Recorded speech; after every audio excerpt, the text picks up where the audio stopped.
Je suis avec Mme Rousseau, M. Degagné de la Fondation de la Palisse nationale.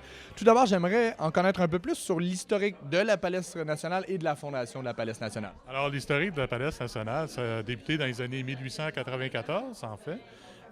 C'était un groupe de... Il y avait une connotation religieuse là-dessus. C'était des prêtres qui voulaient prendre en charge les enfants du quart de l'Est de Montréal. Et au début, ça avait un nom du genre Organisation jeunesse catholique pour sportive, un amalgame de toutes ces choses-là, mais le catholique, ça ressortait. Alors, et ça faisait concurrence au MNA Centre-Ville, qui était le côté anglophone des organisations sportives. Et les deux se confrontaient souvent, surtout au niveau du hockey, au niveau du baseball l'été. La crosse, la Palisse nationale a été longtemps dans la crosse. Et c'était des sports qui étaient très médiatisés à ces époques. Et par la suite, on a eu beaucoup d'athlètes qui sont qualifiés aux Olympiques. Qui ont été formés à même l'enceinte de la Palisse nationale sur la rue Cherrier. Des boxeurs, entre autres. On a eu des médaillés d'or à profusion. À la boxe, à l'escrime, on parle des années 40, 50. Et l'immeuble, éventuellement, est devenu vétuste. On a eu une offre d'achat de la part du gouvernement du Québec parce qu'il avait l'intention de faire les Olympiques. Et la Palisse nationale, c'était pas seulement l'immeuble sur la rue Cherrier, c'était aussi le centre Paul Sauvé. Alors, ils ont acheté le centre Paul Sauvé et la Palisse nationale sur la rue Cherrier. Les deux venaient ensemble. En fait, ils étaient plus intéressés au centre Paul Sauvé. C'était un 2 pour 1.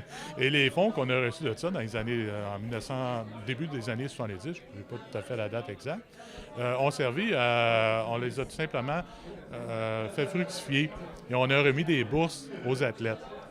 Première pour les Olympiques de 1976. Et par la suite, on a continué.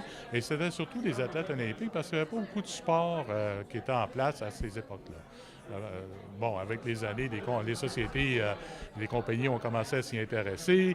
Le gouvernement a commencé à s'y impliquer, autant au Québec qu'au niveau canadien. Aujourd'hui, ils ont beaucoup moins besoin de notre sport. En fait, depuis 10 ou 15 ans, c'est de plus en plus recentré vers les jeunes, les tout débuts. Les jeunes espoirs, jusqu'au niveau athlète reconnu, mais juste avant cette étape-là. Voulez-vous justement, mais c'est un très bon point, expliquez-moi pourquoi c'est crucial pour vous d'aider les jeunes athlètes d'espoir à ce moment-là de leur carrière sportive? Il n'y a personne pour leur donner une tape dans le dos, à part leurs parents, leurs coachs, et ainsi de suite. Il n'y avait personne dans la société qui s'intéressait à cette catégorie-là, parce que ce n'est pas une catégorie qui est très commerciale. Qui va supporter quelqu'un qui a une chance sur 100 de percer éventuellement? Bien, il faut les supporter, ces gens-là, surtout les meilleurs. On voulait que ça soit significatif, hein, Claude? Exactement, oui. En fait, j'ai toujours dit, c'est quand tu reçois ta première bourse, ton premier chèque, ton premier trophée, tu vas t'en souvenir toute ta vie. C'est un peu comme ton premier baiser. Donc, on laisse une trace, on laisse quelque chose qu'ils vont se souvenir et peut-être éventuellement s'y impliquer à ces niveaux-là, de pouvoir aider les jeunes qui suivent, et ainsi de suite, parce qu'ils ont eu l'expérience de ça.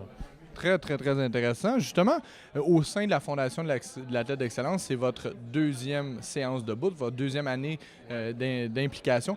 Pourquoi? Qu'est-ce qui vous a vraiment poussé à devenir un partenaire comme ça de la Fondation de l'athlète d'excellence du Québec? La Fondation d'athlète d'excellence offre des structures qui vont nous permettre de continuer à faire de remise de ces bourses-là vis-à-vis des espoirs. Et en plus, il offre le suivi de ces athlètes-là au niveau des... Très important pour nous dans ce choix-là. Parce Exactement. que quand on donne de l'argent au départ, là, on veut s'assurer que quelqu'un puisse les suivre, que ça soit significatif. À un moment donné, on avait tellement ri parce qu'une petite anecdote, on avait donné des bourses, puis il y avait quelqu'un qui nous avait écrit pour nous remercier, il avait pu payer son compte de l'hydro. C'était pas tout à fait ça l'esprit de ce qu'on voulait faire. Donc, je voudrais en profiter pour justement remercier la Fédération de la tête de l'excellence qui a organisé aujourd'hui cette remise de bourse pour nous. Ça a été un plaisir de voir ces lauréats-là. Le sourire qu'il y avait était magnifique à regarder, puis on leur souhaite énormément de succès. Merci.